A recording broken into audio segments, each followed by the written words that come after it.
This is the first Sunday of the year, and we know na talaga pong ito pong first Sunday, there is something great in store for all of us. Amen po ba? Traditionally, in the beginning of the year, we have our declarations, declaring what God wants to do for the year according to His promises. Pero as I often say, mahirap gawin ang isang bagay na hindi naunawaan. So, why do we have to declare ba? Bakit ba tayo dapat magkaroon ng declaration?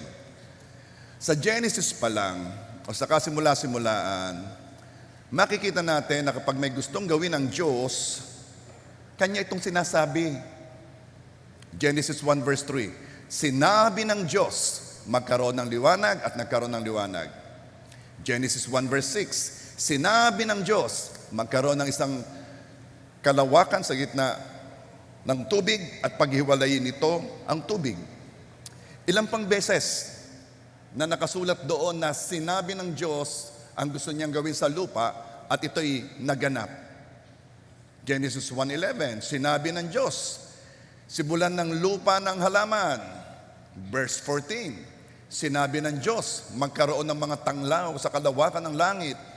Tuwing siya'y may lilikain, tuwing siya'y may gagawin, laging nagsisimula sa sinabi ng Diyos. Kapag may gustong gawin ng Diyos sa lupa, Kanyang sinasabi at ito'y nangyayari. Pastor, siya naman Diyos. Bakit tayo ay gagawa ng ganyan? Tayo naman ay hindi Diyos. Okay. Genesis 1:26. Sinabi ng Diyos, lalangin natin ang tao sa ating larawan ayon sa ating wangis at magkaroon sila ng pamamahala sa buong lupa. Nilalang tayo ayon sa kanyang wangis. Binigyan tayo ng authority or pamamahala sa buong lupa, sa kanyang nilikha. At kung papaano na mahala ang Diyos noon, ganun din tayo mamamahala. Papaano? At sinabi ng Diyos. Paano tayo mamamahala? Paano natin i-execute ang authority sa lupa? Kapareho ng ginawa ng Diyos sa pagsasabi. At sinabi ng tao, ang alin? Ang salita ng Diyos. Yun. Oo nga, hindi tayo Diyos, pero merong pamamahalang binigay sa atin. At mamamahala tayo, kapareho ng ginawa ng Diyos. Sa paano? Way, how are we gonna do that? By saying God's word. Not our word, God's word. We will not say our words. And we will say it without doubt. Pinaniniwalaan natin ng buong buo. Why? Because we know things happen when we say God's word. Job 22 verse 27, you will make your prayer to Him. He will hear you and you will pay your vows. Okay, sabi ng Job 22 verse 27, tayo ay nananalangin. Praise God. At narinig naman ng Diyos. And then, sinabi rin, tayo'y naging tapat sa ating pangako. Praise God. Tayo'y nag-pledge, ginawa natin sa ating mga pangako. We did it. Praise God. So, anong kulang? Tayo naman nag-pray na, narinig ng Diyos. Tayo naman ay sumunod. Anong kulang? Doon sa sunod na verse, Job 22, verse 28. You will also declare a thing. You will also. Bakit sinabing also? Kasi hindi natin ginagawa. Basta tayo makapanalangin, yes, narinig ni Lord, hindi ko pa nasasabi, alam na ni Lord. Oo, pero we have forgotten.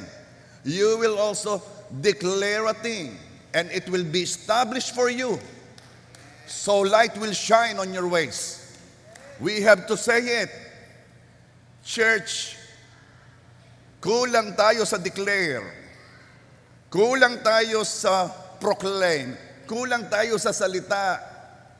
Siguro, galing sa kultura natin, na taimtim na nananalangin. Pero, Job 22 verse 28 says, you will also. Kaya also kasi nalilimutan hindi na isama. Hindi tayo magiging lazy sa pagsasabi ng gustong mangyari ng Diyos. We will also declare. In Job 22 verse 29, when they cast you down, and you say, exaltation will come, then He will save the humble person. Kapag may nagbabagsak sa iyo, kapag may nagpuputnaw sa iyo, kapag mayroong negative thing that is happening, you will say, kailangan may sabihin. And you say, anong sasabihin mo daw? Exaltation will come, lifting up will come. You have to express it by your words. Then, what will happen? Then He will save the humble person. Ako naman, pastor, rin naniniwala sa salita ng Diyos. Well, ang maniwala is one thing. Ang sabihin, ang pinaniniwalaan is another thing. Psalms 2, verse 7. I will declare the decree. The Lord has said to me, you are my son. Today I have begotten you. I will declare the decree. Sinabi ng Diyos na tayo kanyang anak. Praise God. Sinabi ng Diyos na siya ay ating ama. Praise God. Pero still, hindi tumigil doon ng psalmist. May sinabi siya, I will declare the decree. Ano bang ibig sabihin niyan, pastor? Decree means what is written down.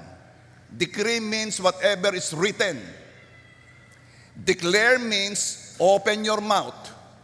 So, I will open my mouth and say what is written. Kailangan sabihin ang nakasulat sa salita ng Diyos. Ang kapangyarihan ng Diyos ay namamanifest sa natural pag sinabi natin ang kanyang salita sa ating buhay, sa ating pamilya, sa ating future, sa lahat ng area ng ating buhay. Namamanifest. Kung gusto mo na maganap na ang pangako ng Diyos, declare it. Okay. Kapag ikaw ay nag-declare, hindi ka nag-e-explain, ha? Hindi ka nangungumbinsi. Hindi mo pinapaliwanag ang sinasabi mo. Hindi ka humihingi ng approval o pagpayag ni numan. Kapag ikaw ay nagdi-declare, pinapaalam mo lang. You are just letting it known or letting everyone know it. Pinapaalam mo lang. Hindi ka namimilit, hindi ka nangungumbinse, wala. Pinapaalam mo lang. That is how we work in our, or that's how we move in our authority. So let's start declaring. Now you know why we need to declare.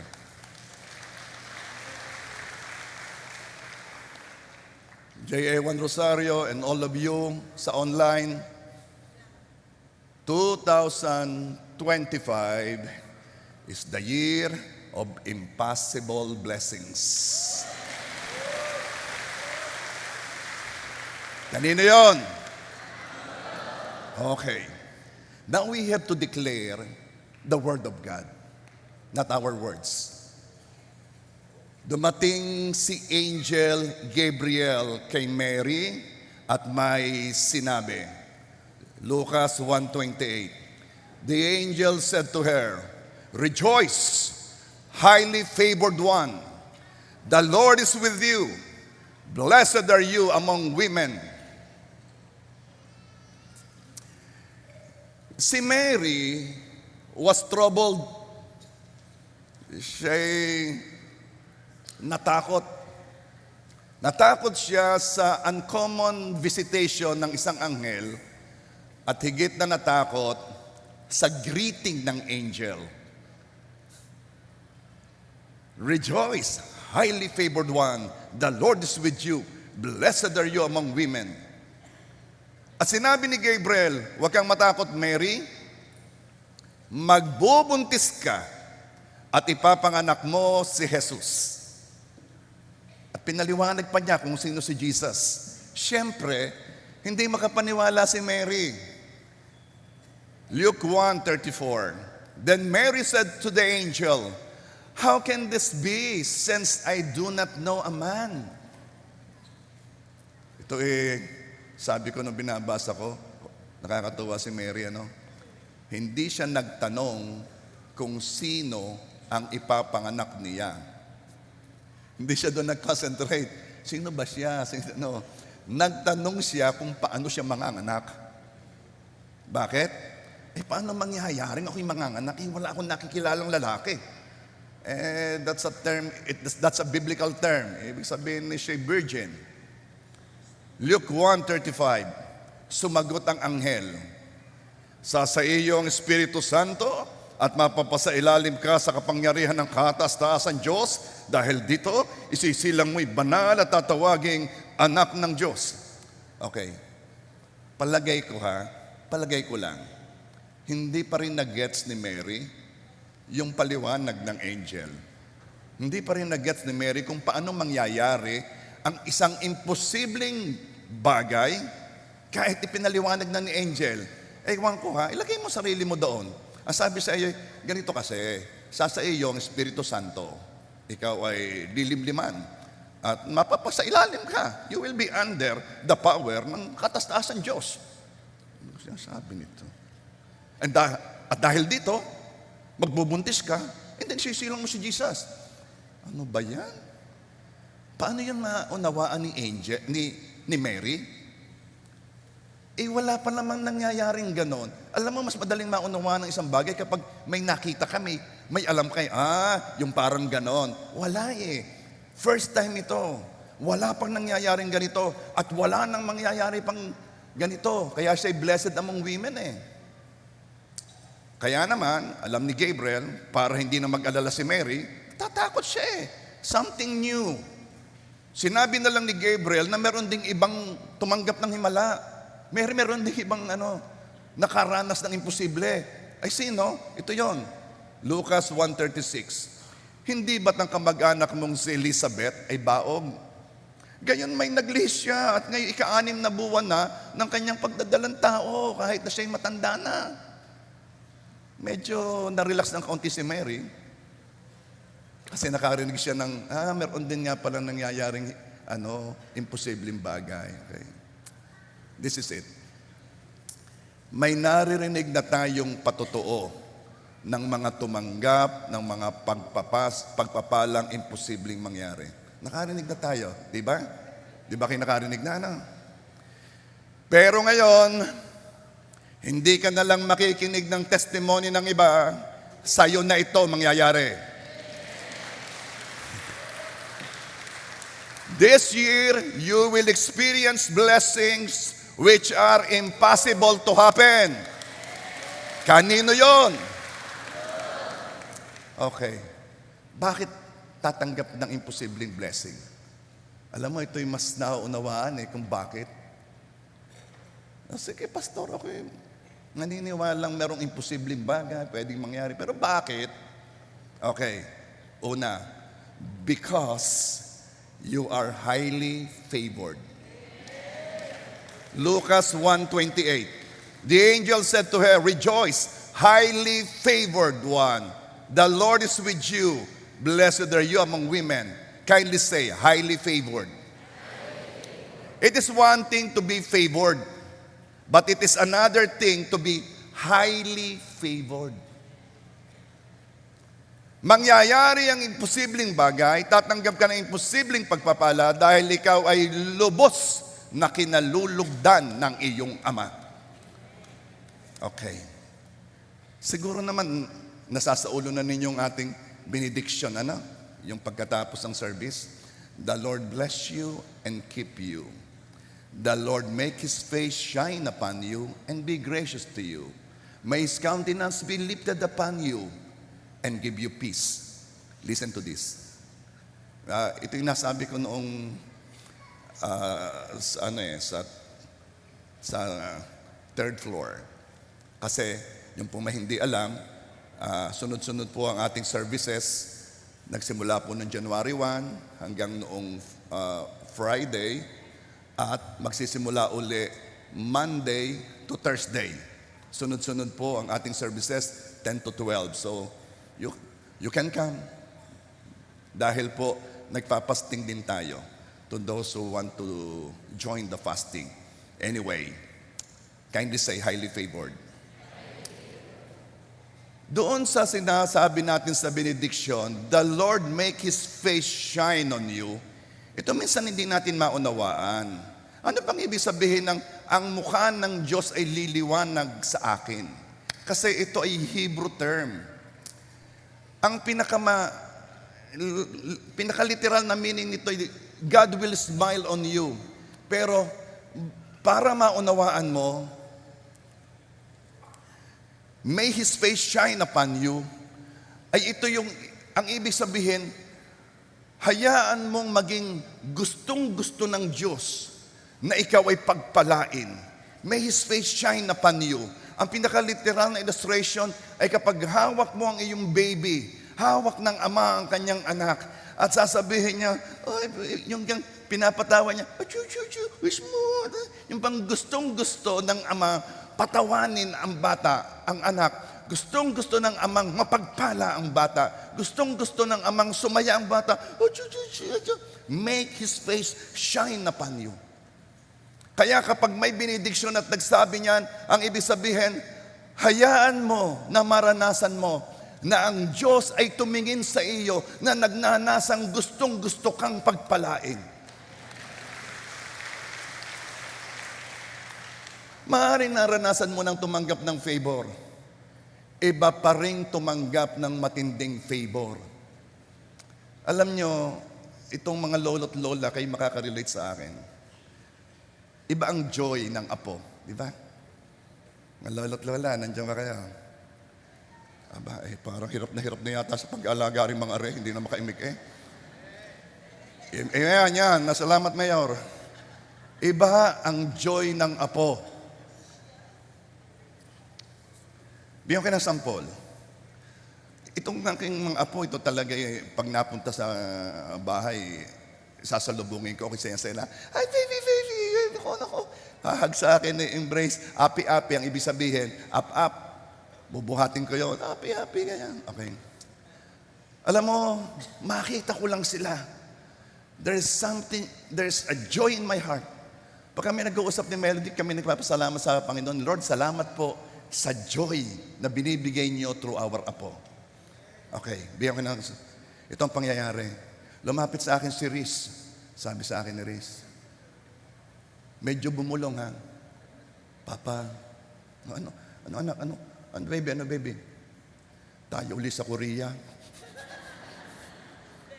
Alam mo sabi ko, baby, Isipin mo, ako'y taong limitado, lolong limitado. Kung baby, Isipin mo ang Diyos Ama at nagsabi ka sa Kanya, Abba Father, tayo sa Korea. Sabi ni Father, anak, That's the face of God shining upon you. Why?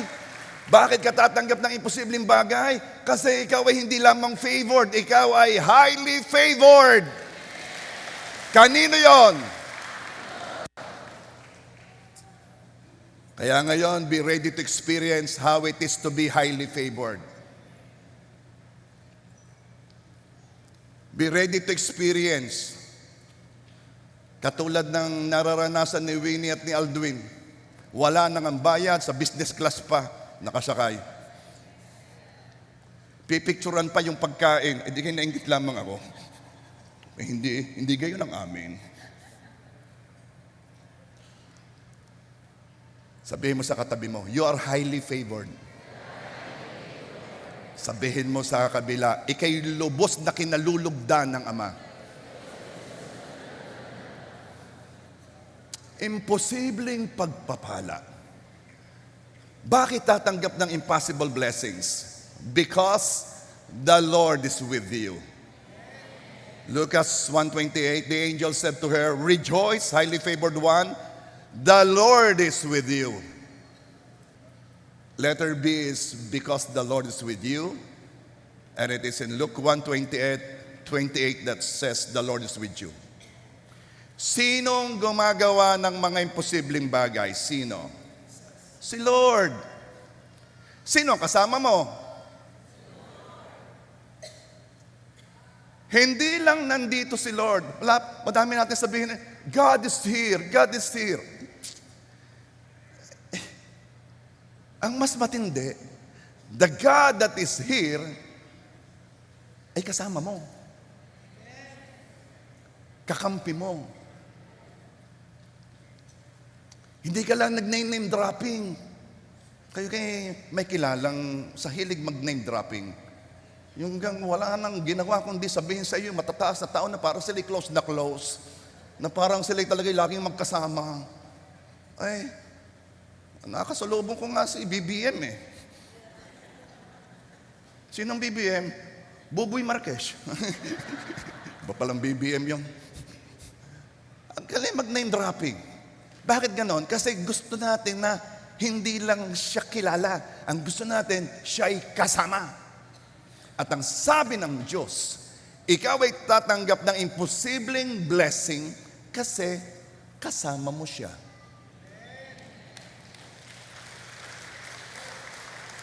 Ang gumagawa ng imposibleng bagay kasama mo, si Joseph. Si Joseph ay nakabilanggo eh. Habang ang mga kapatid niya na nagtuon-tuon para siya'y ibenta at palayasin sa kanila, sabihin sa kanilang amang namatay na, nag-scheme. At si Joseph, maraming nangyari sa kanya hindi magaganda hanggang sa mamaya siya'y nakakulong na, nakabilanggo. Habang ang mga kapatid niya ay komportable. Pero maya-maya pa, si Joseph ay second in command sa Egypt. Pangalwa na sa hari. So anong ating nakikita? Hindi ang katatayuan mo ngayon ang nagpapasya ng pagpapala mo, kundi kung sino ang kasama mo. Tatanggap ka ng imposibleng pagpapala, hindi dahil ikaw ay nasa tamang tayo, tamang posisyon, may koneksyon. No! Tatanggap ka ng imposibleng pagpapala kasi kasama mo ang gumagawa ng imposibleng pagpapala. Sino yon?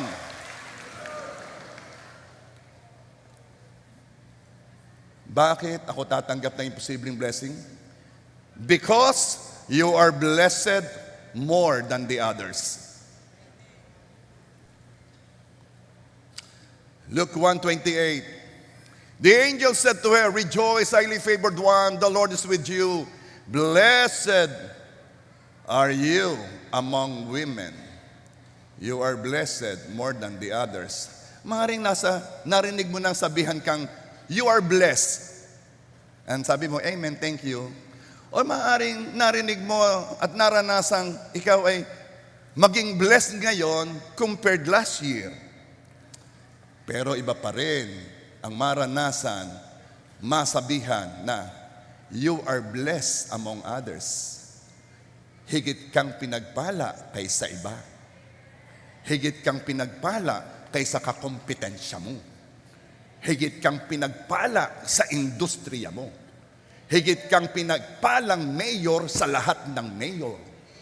Higit na pinagpala kang attorney sa lahat ng attorney. Iba pa rin eh. Yung ikaw ay ulo, hindi ka buntot. You will receive impossible blessings because you are blessed more than the others. Kaya ang sabi ng angel kay Mary, blessed are you among women. Higit kang pinagpala sa lahat. Sabihin mo sa katabi mo, higit na pinagpala ka kaysa iba. At ngayon, be ready to hear others calling you. Nandito na ang higit na pinagpala. Sabihin mo sa katabi mo, higit kang pinagpala.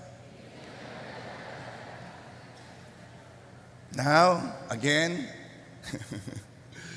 ay, di nyo lang alamin ang nangyayari sa espiritu nyo. Bakit tatanggap ng imposibleng blessings? Because with God, nothing is.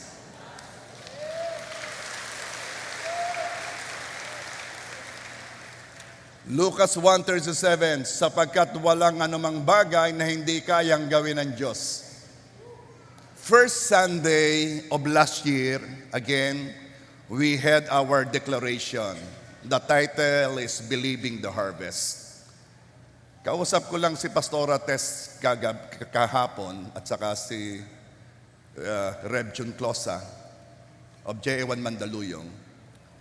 At sabi niya, Rev, ako'y laging nanonood ng online ninyo.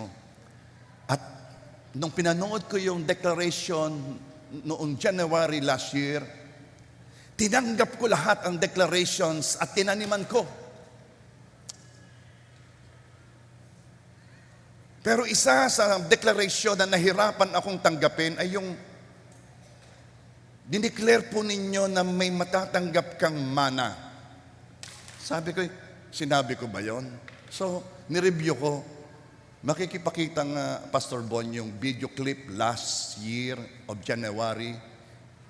John 4:37 and 38. Dito nagkakatotoo ang kasabihang, ibang nagtatanim at iba naman ang umaani. Verse 38, isinugo ko kayo upang anihin ang hindi ninyo itinanim. Ibang naghirap dito at kayo naman ang umani ng kanilang pinaghirapan. Kanino yun? Humanda ka. Meron dito. Tatanggap ka.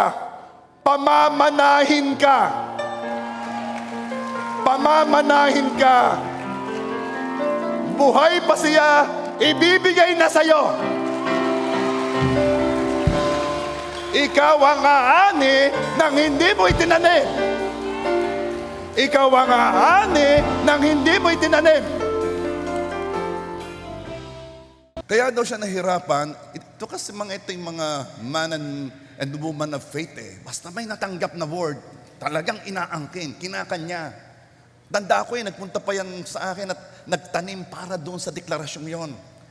At may sinabi siya, kaya ako nahirapan. Though, nag-agree siya nahirapan lang siya. Kasi, wala daw naman magpapamana sa kanya Yung daw kanyang magulang is not in the position na magpamana. Both side daw. Ito po ang nangyari. Sila ay merong laboratory. At sila ay connected sa isang company. Yung may-ari ng company, dahil sila ay marketing arm din ng company yun na nagdadala ng mga clients, Though, meron na rin silang laboratory na kanila. Yung may-ari ng company ay medyo magre-retire na, medyo nasa age ng, hindi niya gustong magnegosyo na. At yung kanyang mga anak ay ayaw i-handle yung business. Hindi interesado. Alam mo ang ginawa noong may-ari ng company? Tess, ibibigay ko sa iyo ang lahat kong clients. Ibibigay ko sa iyo ang negosyo, ang buong negosyo, pati opisina, ibibigay ko sa iyo. Sabi niya, Rev, bago ako makakuha ng daming clients na iyon, it will take a decade. It will take at least 10 years of hardship, maraming connection, maraming gagawing effort. Pero binigay sa akin yon in silver platter, binigay sa akin ng walang kapalit. Pinamana ako. Kapatid, kapag nag-declare, tumulad ka kay Mary. Hindi niya nauunawaan yung kikilusan ka ng kapangyarihan ng banal na espiritu. Lilimlim sa iyo. Hindi niya nauunawaan. Pero tinanggap lang niya. Kapag may nag-declare sa iyo at hindi mo nauunawaan, tanggapin mo lang. Umamen ka lang ng umamen. Alam mo ang sabi niya, Reb, Imposible hong mangyari yun eh. Imposible. Kaya humanda kayo sa taong ito. Makakaranas din kayo ng pagpapalang imposibleng mangyari. Kanino yon? Sabihin mo sa katabi mo, ikaw man tatanggap ng mana.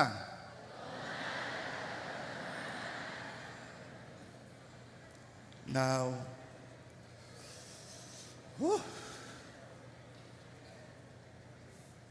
alam mo gayong pagbusog ka. Pag ikaw ay busog na, ang pagkabusog mo ay yung gang narinig na, gusto mo pa. Gusto mo pa. Gusto mo pang kaya pang isiksik. Look at this. Kailangan nating makuha ang attitude ni Mary sa pagtanggap ng impossible things. Lucas 1:38. Sumagot si Maria, ako'y alipin ng Panginoon, mangyari nawa sa akin ang iyong sinabi. Pagkatapos, umalis na ang anghel. Kahit hindi naunawaan ni Mary kung paano mangyayari, at usually ang imposibleng pagpapala ay hindi mo naunawaan kung paano mangyayari. Sadyang hindi mo maunawaan. Bakit? Imposible nga eh. Yung posible, madaling maunawaan. Ang imposible, hindi.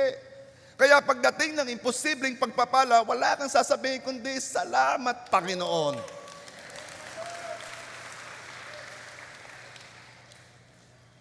Makikita mong biyaya ng Diyos. Ito ha, sabi ni Mary, Lucas 1:38, let it be to me according to your word. Let it be to me according to your word. Anong ibig sabihin nito? Mangyari nawa sa akin ayon sa iyong salita. Anong ibig sabihin niyan? Ang ibig sabihin niyan, Amen. So be it. Kapag may nag-declare sa iyo at sinabi sa iyong tatanggap ka ng imposibleng pagpapala, tumulad ka kay Mary, ang sinabi lang ni Mary, Amen. Mangyari sa akin, so be it. Kaya sasabihin ko, ikaw ngayong taong ito ay tatanggap ng pagpapalang imposible.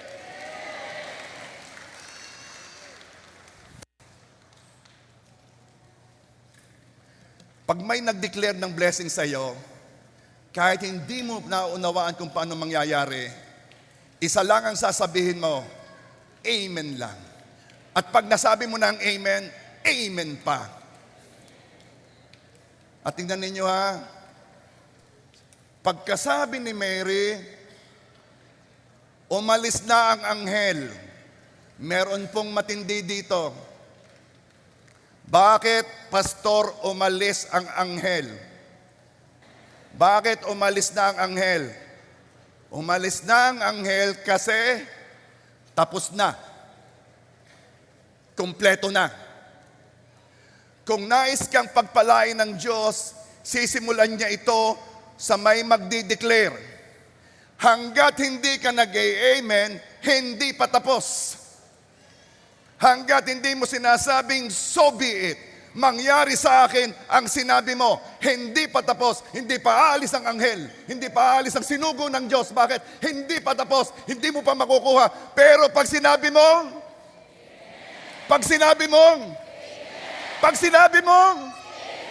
then, nangyari na. Kanino yon?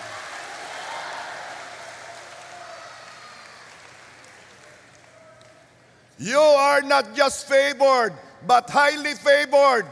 Kanino yon? The Lord is not just near you, He is with you. Kanino yon? You are not just blessed, but blessed more than the others. Kanino yon? Nothing is impossible with the Lord. Amen. You will receive blessings that are impossible to happen. Kanino yon? Now, sabihin mo sa katabi mo, Sabihin mo, ikaw ay lubos na kinalulugdan ng Diyos. Sabihin mo naman doon sa kabila, yung hindi mo sinabihan. Sabihin mo, kasama mo ang Diyos. Sabihin mo sa nasa likod, ikaw ay higit na pinagpala kaysa iba. Sabihin mo sa sarili mo, banggitin mo ang pangalan mo. Kung ang pangalan mo ay Ito, banggitin mo, Ito. Okay, 1, 2, 3, go. Walang imposible sa Diyos. Now ako'y may sasabihin, ikaw ay mag-amen. Tatanggap ka ng mga blessings na imposibleng mangyari.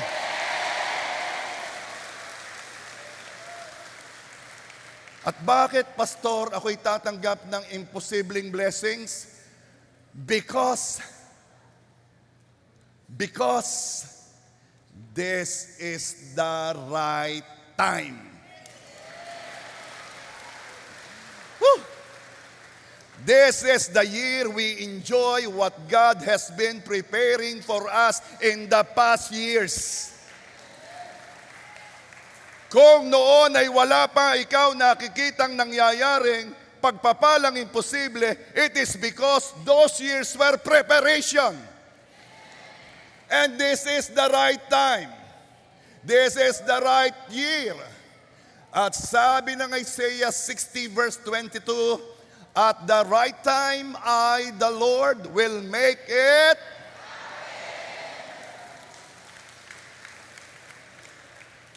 Sabihin mo sa sarili mo, timing lang pala. Sabihin mo, this is the year where the Lord make it happen. O ulitin ko, 2025 is the year of impossible blessings. At maaaring sabihin mo, Pastor, ako'y nakaranas na dati ng blessing na imposibleng mangyari. Tumanggap ako ng sukdulang biyaya. Yes, nangyari sa iyo dati. Pero ngayong taon, tatanggap ka ulit. I declare, you will be debt-free. Makakabayad ka sa utang. At babayaran ka din ng mga nagkakautang sa iyo. Kanino yun? Ito ay taon ng mga imposible. May mga utang na hindi mo na inaakalang ikaw ay mababayaran. Pero sa taong ito, magbabayad sila. Kanino yan?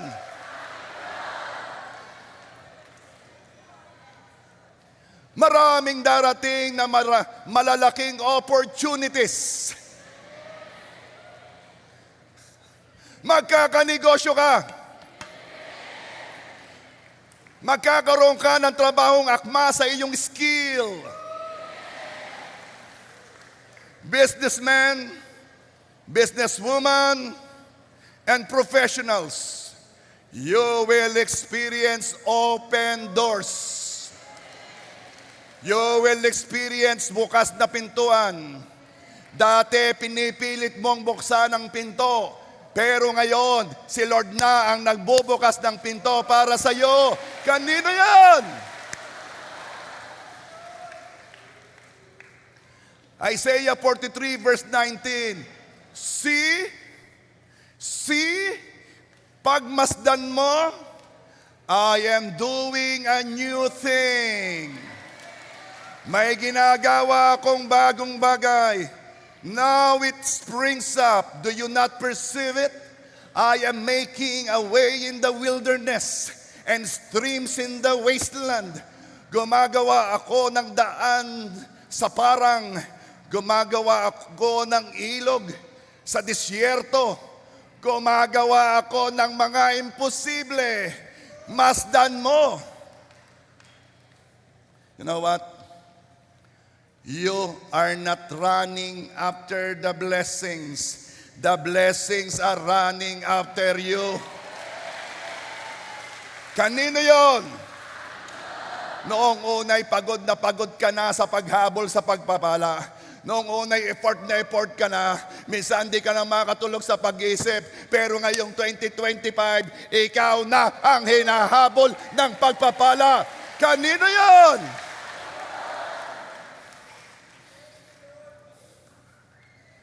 Tunay na pinagpala ka ng higit kaysa iba. Matatanggap ka sa trabahong ina-applyan mo. Makukuha mo ang malaking kontrata dahil higit kang pinagpala kaysa kakompetensya mo. Kahit sila ay hindi nila maunawaan bakit sa iyo ko gusto ibigay. Pero ikaw ay naunawaan mo kasi sa taong ito, ikaw ay pinagpalang lubusan. Sa iyo binigay ang favor na dati hindi mo natatanggap. Ikaw ay highly favored. Kanino yon?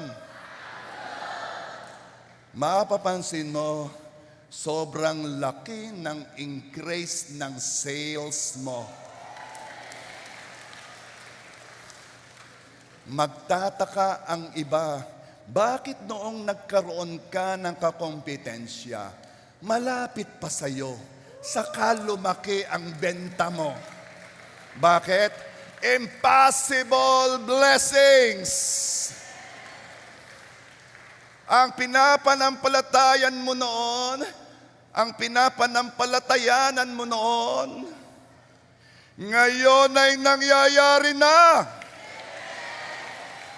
I declare, ikaw ay titira sa bahay na hindi ikaw ang nagpagawa. Pupunuin ng Diyos ng magagandang bagay ang iyong bahay. Dadalhin ka sa lugar na ang Diyos ay pagpapalain ka. Magkakabahay ka. I declare, darating na. Ihanda mo na ang garahe. Linisin mo na ang garahe. Darating na.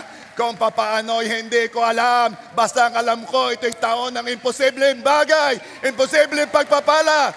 Darating na ang sasakyan mo na gusto mo. Kanino yon?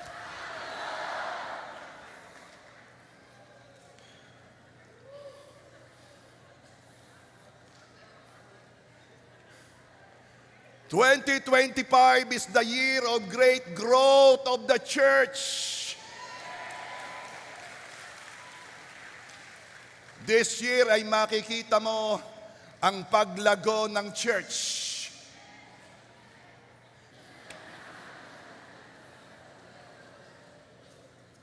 Psalms 2 verse 8.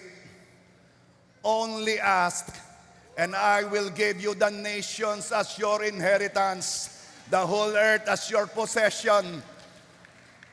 A great number of people is coming to you because you are the church. A great number of people is coming to this church. Maraming mare-raise up na life group leaders. There will be multiple services. There will be increase on or in online viewers.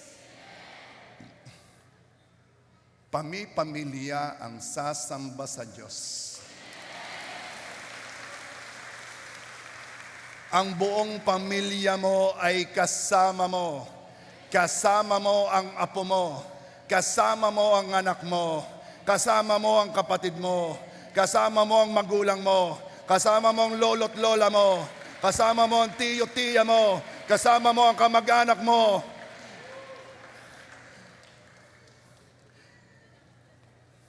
Maraming mabubuksang daughter churches. Maraming pastors ang ise-send out. Kikilusan ng Diyos ang mga end-time financiers. God will raise up people who will be deeply convicted to finance the expansion of God's kingdom. The Holy Spirit will move mightily in your heart. And you will be faithful in supporting the work of the Lord. Kanino yon? 2025 is the year of meaningful relationships.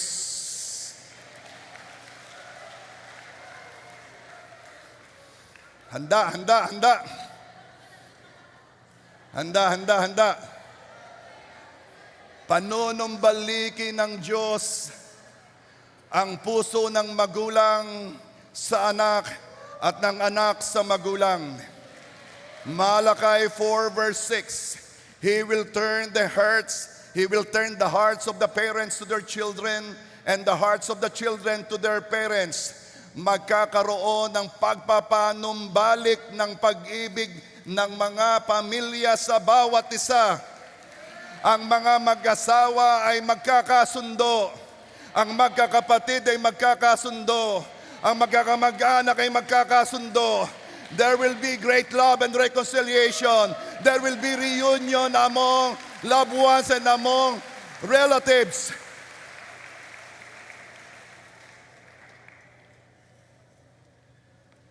You will see a change in the way your loved ones treat you. May mapapansin kang malaking pagkakaiba sa turing ng mga mahal mo sa buhay sa iyo. Kung noon na hindi mo masyadong nararamdaman ng kanilang care, hindi mo masyadong nararamdaman ng kanilang pag-ibig, there will be a great change because God will change the heart of the people around you. Kanino yon? There will be new friends and happy experiences with friends. Those in unstable relationships will find this stability. Ang relasyong mabuhay ay titibay. There will be reconciliations and new beginnings. There will be proposals. Kaya huwag ka nang mahiya, magtanim ka na. Mga babae na matagal nang naghihintay ng proposal, tumakbo ka na.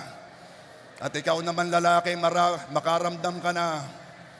There will be proposals. Yay! Lord, unahin mo yung naunang nagtanim. There will be engagements.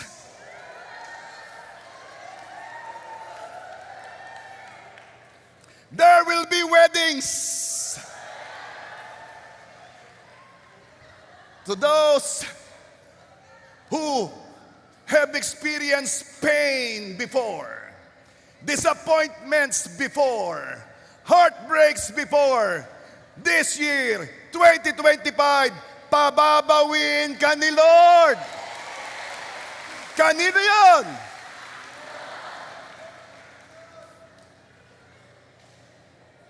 Worship team, please. 2025 is your year. Come on, stand up. Sabihin mo sa 12 tao, ang 2025 ay taon mo. This is your year. This is your year.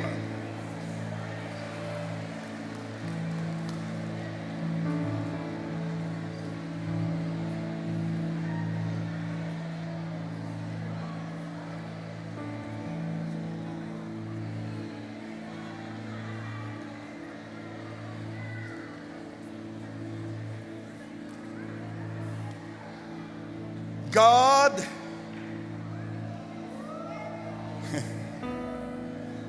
(2025)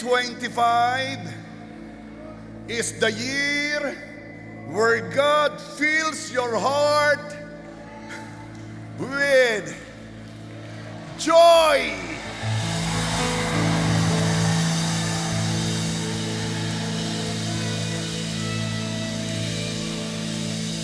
Wala kang masasabi kundi God, you are good.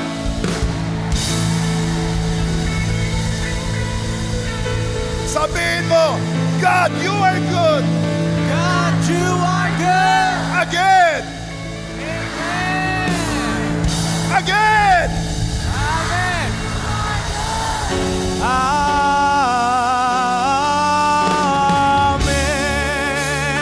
Amen. Amen.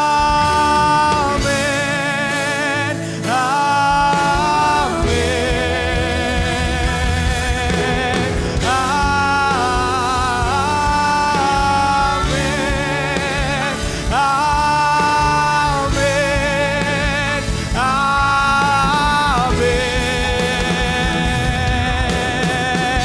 The Lord bless you and keep you.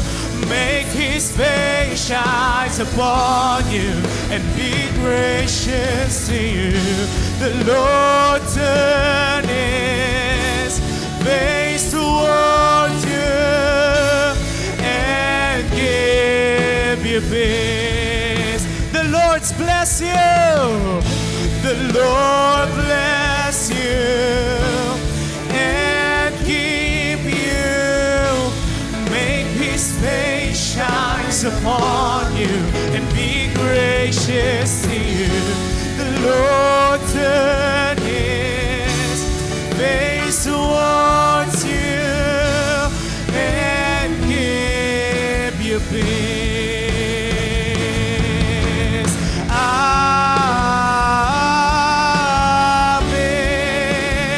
Amen. Amen.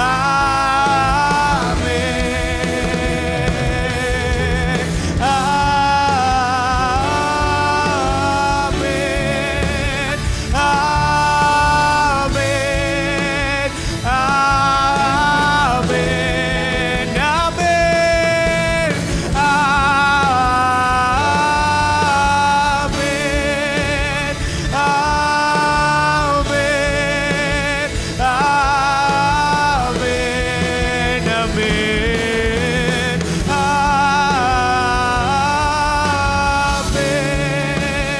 Amen. Amen. Amen.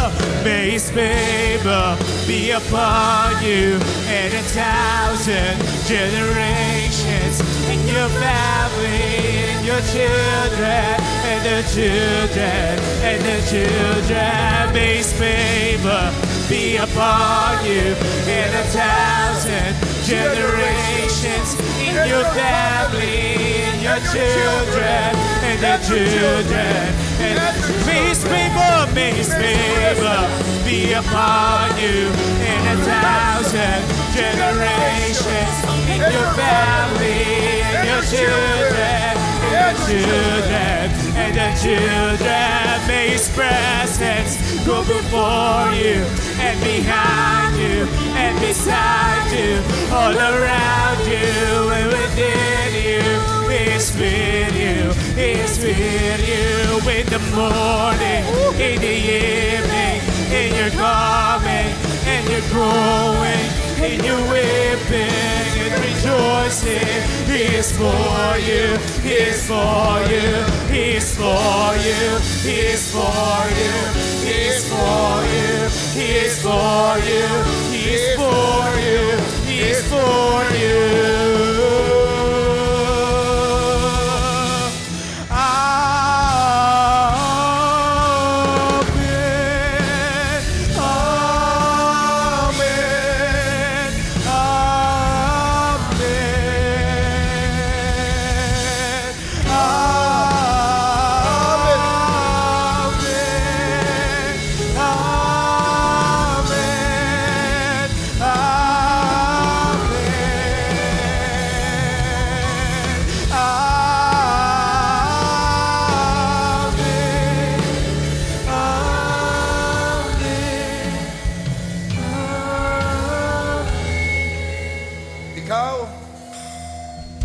ay higit na pinagpala kaysa iba.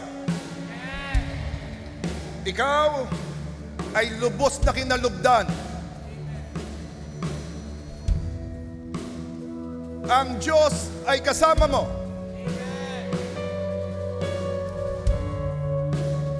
Ikaw ay tumatanggap ng mga imposibleng pagpapala. Uulitin ko. Ikaw ay higit na kinalugdan. Ikaw ay higit na pinagpala. You are blessed among others. Sasabihin ng mga tao, ikaw ay ulo, hindi buntot. Kung noon ay sinasabi ng mga taong ikaw ay blessed, ngayon maririnig mo, higit kang pinagpala kaysa iba.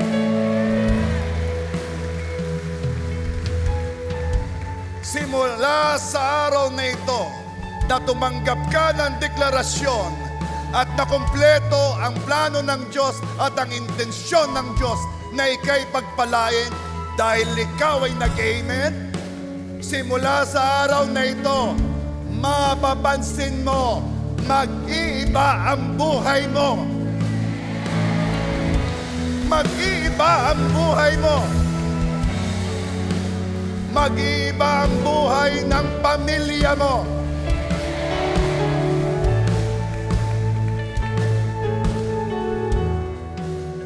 Magkakaroon ng reconciliation, magkakaroon ng reunion, magkakaroon ng new beginning, magkakaroon ng meaningful relationship, magkakaroon ng patawaran. Ang pag-ibig ng bawat isa ay higit na mag-iinit, higit na mag-aapoy. There will be love between families. Kanino yon? J.A. Juan Rosario and all of you viewing today, iba ka na. Angat ka sa lahat. You are blessed, tremendously blessed. And people will call you, you are blessed than others. Kanino yun? Kanino yun? Kanino yun? Amen. Amen. Amen. Amen.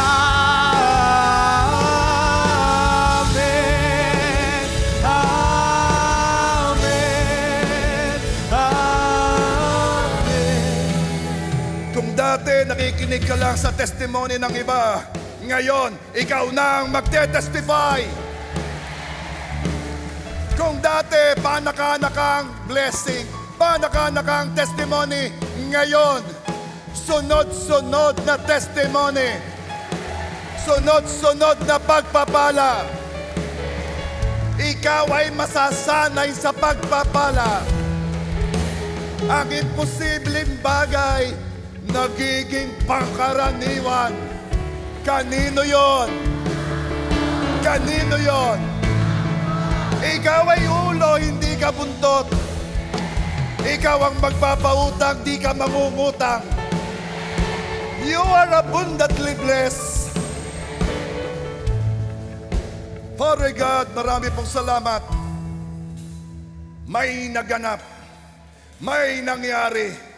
Kayo'y nagalak sapagkat ang iyong salita ay hindi lamang namin tinanggap at narinig. Ang iyong salita'y kumikilos na, nangyayari na. Salamat po, Panginoon. 2025 is the year of impossible blessings. 2025 is your year. Taon mo ito. Taon ninyo ito. Taon ninyo ito. Online. Taon Espiritu.